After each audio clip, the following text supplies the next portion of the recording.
అందరికీ నమస్కారం. మాది బొమ్మనహ మండలం గోవిందవాడ గ్రామ పంచాయతీ కల్లదేవనాళి గ్రామం రాయదుర్గం నియోజకవర్గం. మా గ్రామంలో దాదాపు 2 నెలల నుంచి ఈ వాటరు డ్రైనేజీ వాటర్ ఎక్కడ వెళ్లకుండా డ్రైనేజీ మూసివేయడం జరిగింది. అది మన అధికారులే వచ్చి అంతా మూసివేయడం జరిగింది. ఇక్కడ ఇట్లా చూస్తూ ఉంటే డైలీ మాకు పారాడేకి కూడా చాలా ఇబ్బందిగా ఉంది. దయచేసి దీన్ని గమనించగలరని పై అధికారులకు తెలియజేస్తున్నాము. అలాగే మేము ఎవరిని అడగాలో అసలు అర్థం కాకుండా ఉంది. మేము చెప్తే ఎంపీడీఓ గారికి, సెక్రటరీ గారికి, అధికారులకు ఎవరు చెప్పినా కూడా ఊరికే వస్తారు. చూడక రాలేదు. మొన్న గోవిందవాడలో వచ్చి చూసిపోయినారు అంతేగాని మా ఊర్లో ఇంత గందరగోళంగా ఉంటే కూడా ఎవరు చూసే కూడా రాలేదు. దయచేసి కలెక్టర్ వారి దృష్టికి తీసుకెళ్తా ఉన్నాము. ఈరోజు ఈయన వచ్చి మమ్మల్ని అందరిని అడగగా మేము ఇదంతా చూపిస్తూ ఉన్నాము. చాలా ఇక్కడ అంతా మాకందరికి కూడా వాసన పట్టిపోయి గ్రామం అంతా చాలా గలీజ్గా ఉంది. స్కూల్ పిల్లలు పోయడానికి కూడా ఇబ్బందిగా ఉంది. దేవస్థానం పోవాలన్నా ఇబ్బంది ఉంది.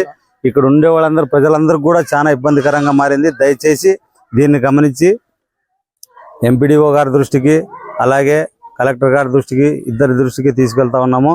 ఖచ్చితంగా మాకి శాశ్వత పరిష్కారము దిశగా దీన్ని మాకు ఇది చేయాలని చెప్పేసి మా గ్రామస్తులంతా కోరుతా ఉన్నాము. దయచేసి రాజకీయాలు చేయొద్దండి. ఇక్కడ ప్రజలు ఆరోగ్యాలకు సంబంధించిన విషయం కాబట్టి ఇంతలో వింటరు ఉన్నాయి. అసలు ప్రతి ఒక్కరు కూడా హాస్పిటల్కి వెళ్తా ఉన్నారు, బళ్ళారికి అక్కడ ఇక్కడ. దయచేసి దీన్ని గమనించి మాకు శాశ్వత పరిష్కారం దిశగా దీన్ని డ్రైనేజీని ఎలాగైనా చేసి మనకు పగరిలోకి పోవడానికి తగు చర్యలు తీసుకోవాలని చెప్పేసి ప్రతి ఒక్కరిని కోరుతా ఉన్నాను. అలాగే మా ఎంపీడీఓ గారిని, యుఆర్డీఓ గారిని, కలెక్టర్ గారు వీళ్ళందరూ దృష్టికి తీసుకెళ్ళి దీన్ని మళ్ళీ మేము ఇంతటితో కాదు, దీన్ని పెద్ద ఎత్తున ఉద్యమంలో తయారయ్యి చేస్తాము. కాబట్టి ప్రతి ఒక్కరు కూడా గమనించి ఇలా పారాడడానికి ఇబ్బందిగా ఉంది, దీన్ని గమనించగలరని కోరుతా ఉన్నాం. Thank you.